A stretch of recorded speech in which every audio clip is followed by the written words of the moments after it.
Well, we can all use a refresher course that would make Emily Post proud. We'd like to welcome back our Queen of Courteousness, Diane Gottsman, national etiquette expert and founder of the Protocol School of Texas. So good to see you again. It's so good to see you. Happy holidays. Happy holidays to you as well. And this time of year is a great time to practice our pleases and thank yous. If there's ever a time during the year, this would be it. That's right, and so much more. Yeah, indeed, indeed. And I think something that we wanted to focus on are gatherings, because that's what a lot of people are going to be doing here in 2021, unlike last year. So what are some of the things that people should keep in mind when, say, being a guest invited to someone's home for the holidays?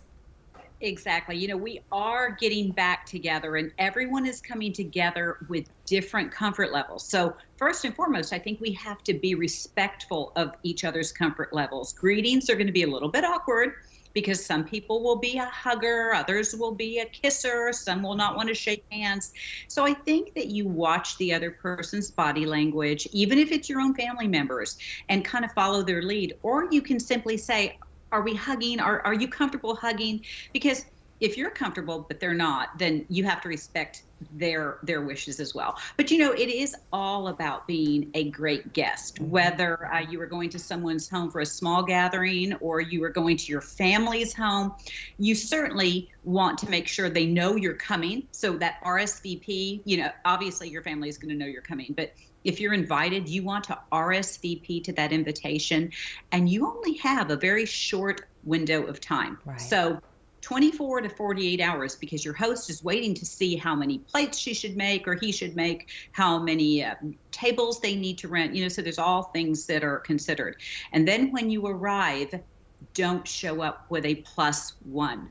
That is going to throw everything off. So that's just being a gracious guest. And if their name is not on the invitation, don't call and ask. Don't call and ask, do you mind if I bring a couple of friends that are coming into town? Because again, that's going to throw them off. So basically, you're just following the host's lead. You have to be prepared. If it's wet weather, kind of mucky weather outside, they may not want you to bring your shoes in. So wear clean socks. Okay, and then when you say, though, not to bring a +1, but what if the host did not realize that you had a mate? Would it be okay to say, you know, I am dating this person, or I did get engaged to this person, may I bring so-and-so? You know, if the relationship is serious, and you know that they may not know, then you kind of get a reprieve. You can call and say, you know, would you mind if I bring my fiance, or would you mind if I bring my husband or my wife? So that's a little different. Now, you may not call and say, can I bring a friend, or can I bring my 2 kids, or you know, that's the difference. Yes, indeed. I understand that completely. All right, stay home if you're not feeling well. Oh my goodness. You know, I know this is a time for allergies, and that's what most people say when they're not feeling well. Oh, it's just allergies. But if it's going to make other people feel uncomfortable, or if you are running a slight fever, just do everyone a favor. And that's the one time you can call and cancel at the last minute. You don't want to call and cancel at the last minute, or even a week in advance if you get a better deal. You don't want to better deal your host. That's right. But if you are feeling poorly, please stay home. And some very common sense things, like don't text at the table, don't reprimand the host's children or their pets. So these are kind of sensical things that people just shouldn't, you know, they should mind their P's and Q's, stay in their lane.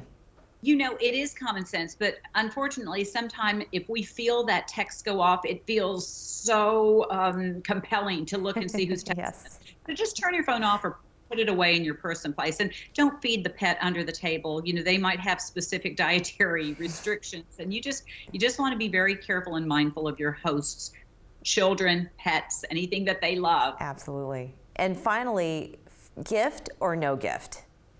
If it says no gifts, then no gifts. Okay. Don't be the one to show up with gifts and make everyone else feel uncomfortable. You know, so many people say, but everybody shows up with a gift. You do the right thing and follow the instructions on the invitation that says no gifts, please. Indeed. And if they do bring gifts, as a host, don't feel compelled to open the gifts in front of your other guests. Be courteous to the guests that did mind the rules, follow their P's and Q's. Absolutely. Miss Diane Gottsman, thank you for joining us. It's been such a pleasure as always. Always fun. I'm so happy to see you. Happy to see you. Happy holidays. We're back after this.